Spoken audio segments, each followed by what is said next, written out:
You see the mouthpiece of this infernal government.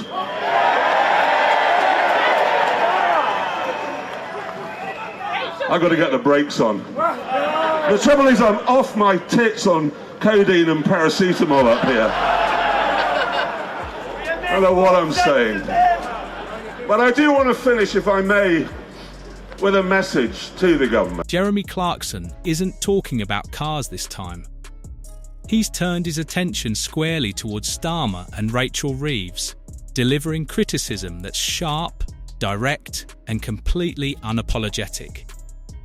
What follows is a barrage of blunt remarks and hard-hitting observations, wrapped in enough controversy to make even the BC look uncomfortable.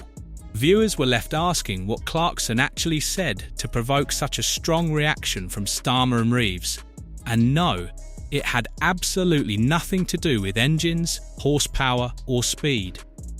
Stick with it, because this clash is far more entertaining than the usual scripted political back and forth. What's your message to the new government? Do you think they get the kind of rural economy at all? No, I don't think any of them have set foot outside Kentish Town for the last 35 years. No, they're a hopeless bunch. So would you invite Keir to your pub, Keir Starmer, the Prime Minister? No, he's banned. He's the first person to be banned. He's actually on a board in the hall. He's banned. Why? What have you got against him? Hello? I thought you were running a news operation. Jeremy Clarkson has done it once again, turning his famously no-nonsense British style toward Keir Starmer and Rachel Reeves. And it was anything but mild or polite. The remarks were loud, forceful, and clearly crafted to hit hard, carrying the same confrontational energy that made him famous for ripping into cars on Top Gear, now redirected straight at the opposition leadership. Every line landed with intent, unapologetic and sharp, and you could almost feel the tension rising inside Labour headquarters as Clarkson pressed on, without a hint of restraint or hesitation. He says Britain, in the past few years, has, in his opinion, fallen off a cliff. And he said that now we have hit rock bottom. He basically says nothing works. Potholes in our roads, terrible services, the NHS, complete mess. Nothing works well in this country. And we've fallen off a cliff, we've hit rock bottom. Who does Mr. Clarkson blame for this? For anyone not following UK politics closely, Keir Starmer is the leader of the Labour Party, attempting to guide it through a tense and uncertain political moment. Yet his leadership style can often appear awkward or hesitant, leaving voters unclear about where the party is truly heading. Alongside him, Rachel Reeves as Shadow Chancellor has been setting out Labour's economic plans, but they have hardly ignited much excitement. Her delivery tends to feel cautious and tightly controlled, sometimes missing the confidence and momentum needed to make a strong, lasting impression on the public. He says this is all down to socialism, and then he narrows in on our socialist leader, Keir Starmer, who he said manages to be annoying even when he's not being annoying. But I just thought it was an interesting thing to say, and I think there is a sense among millions of people in this country that something's going wrong with this country. We have gone downhill. It seems to be a worse place to live than, shall we say, 20 years ago, even 10 years ago.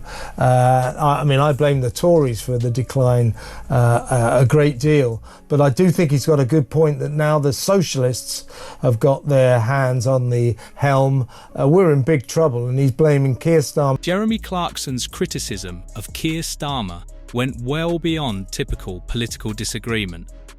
He portrayed Starmer as a leader who talks at length but struggles to provide clear direction or generate real momentum, with little personality or spark, just repetition and messaging that feels hollow. Clarkson openly questioned how Starmer presents himself to the public, suggesting that his style often comes across as flat and uninspiring. To Clarkson, this lack of presence wasn't a minor flaw, it was the very core of his critique. Naming Keir Starmer and Keir Starmer's government. But do you agree with what he's saying, that there is this pervasive sense that Britain has somehow fallen off a cliff into an abyss of decline and that we've now hit rock bottom? What do you feel, Rafe? Look, I don't care if you're left wing or you're right wing, if you're woke or unwoke. You'd have to have lived in a cave for the past few years not to know that Jeremy Clarkson is absolutely right. Britain is broken. Then there's Rachel Reeves, and Jeremy Clarkson was equally scathing about her economic approach. He described her plans as overly cautious and lacking imagination, arguing they failed to keep up with today's economic pressures and come across as outdated and disconnected from the realities of how people live and work. What sets Clarkson apart from most political commentators is his complete disregard for polite phrasing. He frames Starmer's struggle to connect with voters as a serious weakness rather than a minor flaw, insisting that his leadership fails to energise or inspire the public. Similarly, Reeves's policies, in Clarkson's view, reflect excessive caution with no bold thinking behind them. Yet, beneath the sharp tone, some of his critiques highlight real challenges: Labour's difficulties in opinion polls, limited enthusiasm around its messaging, and the ongoing hurdles Starmer faces with his public image. It's a big change. It's socialism. The sewage doesn't work. Mobile phone coverage has got worse. And the potholes. He goes on to say, I know I'm sounding like an old person now, but it is shocking. I don't know what they do with the money. Well, I would say... To put it simply, Jeremy Clarkson suggested that if Keir Starmer were a car, he'd be the kind most people walk past without a second glance. Reliable, careful, inoffensive, but painfully easy to forget. At the same time, Rachel Reeves' economic statements have generated little excitement, with inflation, unemployment, and public spending dominating national debates. Many voters remain unconvinced that Labour has the strength or confidence to handle these issues effectively. Clarkson's blunt delivery cuts straight through polished political language. But it also raises a key question. Does this kind of sharp criticism genuinely help people understand politics? Or is it just entertainment disguised as analysis? While politics can be chaotic, constantly attacking individuals doesn't necessarily bring the country closer to real solutions.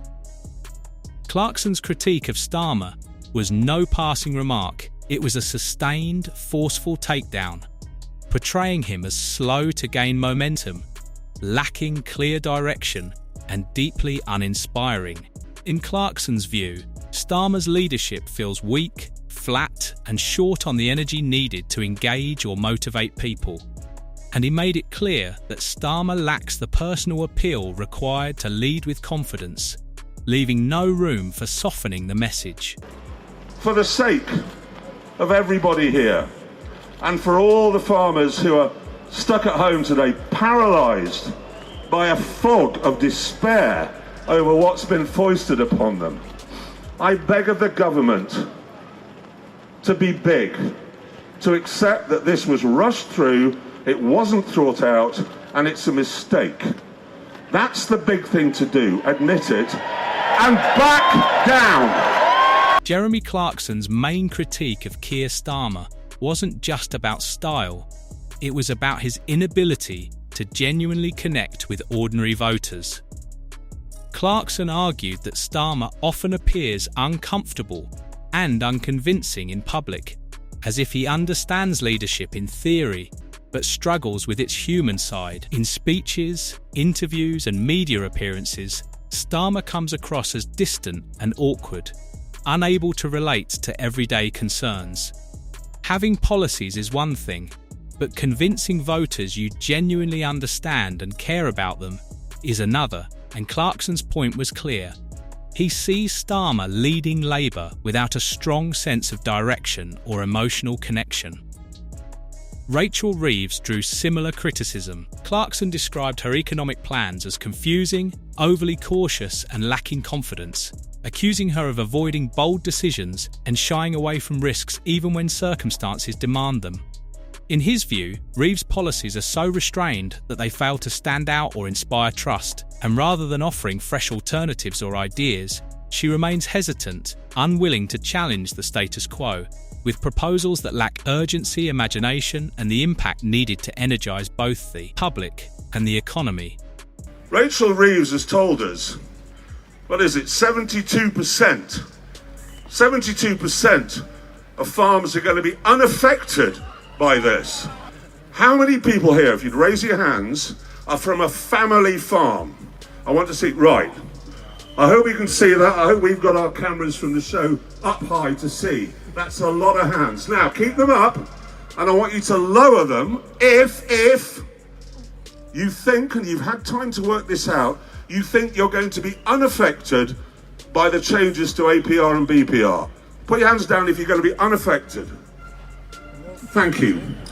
My case rests. Jeremy Clarkson's disdain for political correctness was on full display throughout his criticism. He believes political discussion shouldn't be overly cautious or worried about offending anyone. It should be direct, honest, and free of vague language. Clarkson openly mocked political spin and carefully polished statements, insisting the public deserves straight answers and plain speaking. In his view, if something is bad, it should be called out. If a leader fails to lead, that failure should be highlighted without excuses. And if an economic plan sounds unrealistic or hollow, it deserves strong public scrutiny. Yet, beyond the entertainment, there's a factual basis for some of his points. Recent opinion polls clearly show Labour struggling to gain public confidence, with many voters hesitant to trust the party with power. Starmer's approval ratings have remained low, and concerns about his ability to inspire support continue to grow. This isn't mere media conjecture. Surveys consistently indicate that voters are cautious about rallying behind him. Whether the challenge lies in policy, personality, or timing, it's clear that Starmer has faced real difficulty energising the electorate. Weeks on UK economy. I just don't quite know what Rachel Reeves is playing at. Of course, we'll talk more about this later on. And the fact is that many people have been saying, where's Wally? Rachel Reeves has done a runner. She's now in China. Mortgage rates are expected to rise due to the worsening economy, according to experts. This is a significant challenge for Rachel Reeves. That's the understatement of the year, I would think. This is what... Well, I've committed to just have one budget a year. I'm not coming back to this in the spring. Parliament. No, I'm not going to make commitments to never change taxes again. That would be irresponsible. But this is a once-in-a-Parliament budget to wipe the slate clean after the mess that the Conservatives have left us. Final question. Then there's Rachel Reeves. Facing inflation, unemployment, and public spending pressures, her role as Shadow Chancellor has required a cautious and measured approach, particularly to avoid financial instability. While sensible in uncertain times, critics argue that her strategy lacks ambition and imagination, with policies that often appear designed to limit damage rather than drive progress. Many believe the country needs bolder direction and clearer leadership. Looking at Keir Starmer's record overall, the picture is mixed. He has achieved some successes in opposition, holding the government to account and steering Labour away from more extreme positions. Yet his key weakness remains the difficulty of translating those efforts into broad voter support. Leadership isn't just about policy knowledge. It requires emotional connection, confidence, and conviction. Clarkson's critique that Starmer lacks this spark mirrors a wider public perception that his image often feels controlled and artificial rather than natural and genuine. All this will be Rachel Reeves Don't. What, the curtains? Yep, she'll have those as well. Got to the end of season 4 of Clarkson's Farm, absolutely loved it, and I couldn't help but notice someone popping up on the screen and people all around the world outside the UK saying, well, who is she? I can tell you. That's Rachel Reeves, the Chancellor of the Exchequer, the money boss, and there's been an almighty fallout since her budget last year, which imposes inheritance tax on agricultural assets worth over £1 million. Now, to keep it short, if you think about the price of land, the property, and also the machinery needed to produce food to feed us and also to protect our countryside, you can see how quite easily it gets over £1 million, and that's why 75%, according to the National Farmers Union of Farms, will likely be impacted by this awful tax. And God help us when Starmer tries to show passion, because you can see the exact moment his inner scriptwriter flicks the switch. Time to be authentic. He furrows his brow, adjusts his tie, and out comes a sentence so beige you forget what language it was in. It's not that he lacks fire, he keeps it locked in a cupboard labelled break glass in case of polling crisis. Meanwhile, Piers Morgan sits there, eyebrows practically doing the conga, as Starmer tries, against all odds, to convince him, and presumably himself, that he's ready to lead. Lead what exactly? A book club where opinions are forbidden? A mime troupe of centrists? The only thing he's leading is a nationwide nap. And vision? There isn't one. His grand plan seems to boil down to a bit less bad, possibly depending on feedback. If transformation means swapping one uninspiring man in a suit for another in a slightly different suit, Starmer's your guy. But if you want leadership with teeth, you might as well elect a Roomba. At least it moves.